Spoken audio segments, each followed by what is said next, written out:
मध्य प्रदेश सरकार ने किसानों के सूखे खेतों को देखते हुए किसानों के हित में जहां असंचित भूमि है फसलें लेने और किसानों की आर्थिक उन्नति को प्रशस्त करने के लिए सिंचाई हेतु इंदिरा सागर परियोजना के तहत दवाना और उनके आसपास के क्षेत्रों कपालिया खेड़ी अभाली करामतपुरा ब्राह्मणगांव आदि क्षेत्रों में नहरों का निर्माण हुआ है। लेकिन नहरें पूरी तरह भ्रष्टाचार की भेंट चढ़ गई है, जिसमें भ्रष्टाचार का खेल एनवीडीए के आला अधिकारी और ठेकेदारों ने बखूबी खेल। क्षेत्र के किसान नवल सिंह, दादू सिंह, महेंद्र सिंह, भूरे सिंह, कल्याण सिंह, विजय सिंह, साहिब सिंह, जितेंद्र सिंह, मनसाराम यादव आदि किसानों ने बताया कि क्षेत्र में इंदिरा सागर की D10 नहर अभाली रास्ते पर टावर विद्युत लाइन के निकलने से दोनों ओर साइफन बने हैं और इसके द्वारा कपालिया खेड़ी की 7 किलोमीटर लंबी नहर से सिंचाई हेतु पानी जाता है, जिसका टेस्टिंग 15 से 20 दिन पहले किया गया है। टेस्टिंग के दौरान पहला साइफन कुआं फूट गया, क्षेत्र के किसानों की फसलों में पानी भर गया और फसलों का नुकसान हुआ है। किसानों ने बताया है कि साइफन कुएं के फूटने से कपालिया खेड़ी, नंदगांव, अभाली, ब्राह्मणगांव इन 4 गांव के सैकड़ों एकड़ भूमि कृषि भूमि से सिंचाई से वंचित हो गई हैं। अभी इस मौसम में गेहूं की बोनी, चने की बोनी करनी थी, लेकिन नहर में भारी भ्रष्टाचार के चलते किसानों की उम्मीदों पर पानी फिर गया है। किसान बेचारे मरने को मजबूर हो गए हैं। कैसे उनका आर्थिक विकास होगा, उसकी चिंता बढ़ गई है। किसानों ने यह बताया कि इस संबंध में हमने एनवीडीए के आला अधिकारी को 2 महीने से चक्कर लगा रहे, लेकिन एनवीडीए के तानाशाह अधिकारी के कानों में जू नहीं रेंगी है और क्षेत्र के वरिष्ठ किसान, सामाजिक कार्यकर्ता और सरदार सरोवर दूब स्थापित संघ के संरक्षक महेश तिवारी के प्रयासों से आला अधिकारियों ने किसानों की समस्या को संज्ञान में लिया है। आज मौके पर एनवीडीए के एजेंसी के अधिकारी कैलाश झाबले जी मौके पे आए हैं। किसानों की समस्या के संज्ञान में लेते हुए रिस्ट्रक्चर डिजाइन बनाने को पुण्य निर्माण हेतु मौके पे अवलोकन किया है। बोलो, आपका भैया नाम क्या है? महेंद्र सिंह चौहान, कपालिया खेड़ी जी।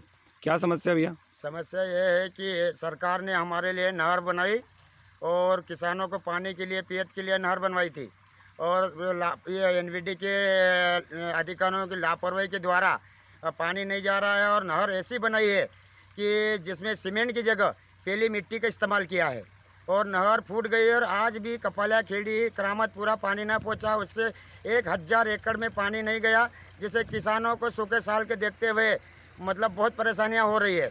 और आज भी नहर में ये कंडीशन है कि अगर लात मारते हैं तो नहर पूरी फूट जाती है। अभी किसानों को पानी नहीं मिल रहा है तो फिर उस ज़मीन पर क्या उत्पादन कुछ हो रहा है? अभी ज़मीन पूरी सूखे साल को देखते हैं, बारिश नहीं हुई, सिंचाई के साधन नहीं है, इस वजह से पूरी 1000 एकड़ ज़मीन पूरी सूखी पड़ी है। और हमारे लिए ये तकलीफ है कि पहले बारिश में भी फसल नहीं आई और अभी भी हमारे पास फसल नहीं है। सरकार और अधिकारियों को ये देखना चाहिए कि किसानों की हालत क्या है कपालिया खेड़ी करामतपुरा की। आप क्या कहना चाहते हैं कि एनवीडी के अधिकारियों के निगरानी में सारा भ्रष्टाचार हुआ है? एनवीडी के अधिकारियों ने तो पूरी तरह से भ्रष्टाचार किया। वो अधिकारी बैठे क्यों है, तनख्वाह क्यों ले रहे, उन्होंने क्या देखा है?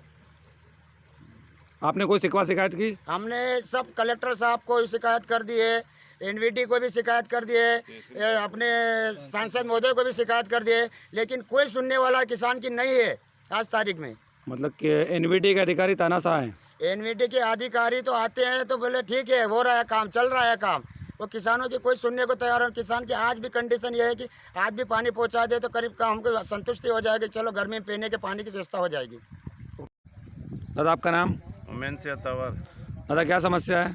नहर की पानी की। क्या पानी नहीं पहुंच रहा है खेत में? पानी पीने का भी नहीं, कपालिया खेड़ी में बोने का तो क्या, तो और खेतों भी सूखे पड़े हुए। क्यों नहीं जा रहा पानी? पानी ये सब कर्मचारियों, एनवीडी वालों की सब लापरवाही है। ये तो कोई ध्यान नहीं इन्होंने दिया नहर पे, सब कोई मिट्टी से सब बना दे, उसमें सरिया लगाया नहीं, सीमेंट लगाई।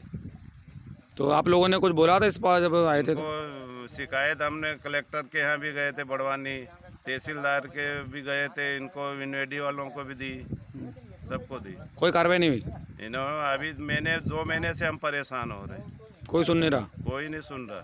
दादा क्या अंदाजन कितने एकड़ भूमि होगी जिसमें असिंचित रह गई? कम से कम 1000 एकड़। जहाँ नहर का पानी पहुँचने वाला था पहुँचा नहीं। हाँ, और बारिश की भी नहीं फसल पाकी और अभी की भी नहीं पाकी।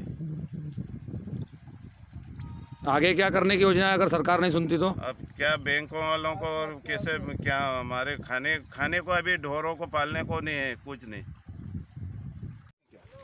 क्या नाम है आपका? रघुवीर तंवर। क्या समस्या है? समस्या सर ये है कि अभी से 2 से ढाई महीने पहले भी टेस्टिंग करवाई थी। तो पहले तो इधर के कुएं में गड़बड़ी थी, पीछे वाली। उसके बाद नीचे पाइप में गड़बड़ी थी, उनको लीप लाप के ठीक कर दिए। उसके बाद कुएं में, अब कुएं में समस्या यह है कि सरिये एक भी नहीं दिए है, कुछ भी नहीं, चौवानी सरी डाली है। अब चौवानी सरी से इतनी पाइप में इतनी पानी प्रेशर का थोड़ी जाएगा सर।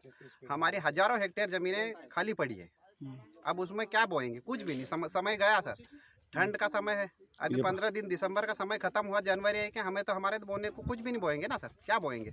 उसके बाद पीने की समस्या है, इसके बाद गर्मी आ जाएगी। नहर का क्या है सर, ये फरवरी के बाद बंद कर देंगे, हम पियेंगे क्या? जल स्तर हमारा काफ़ी नीचे चला गया।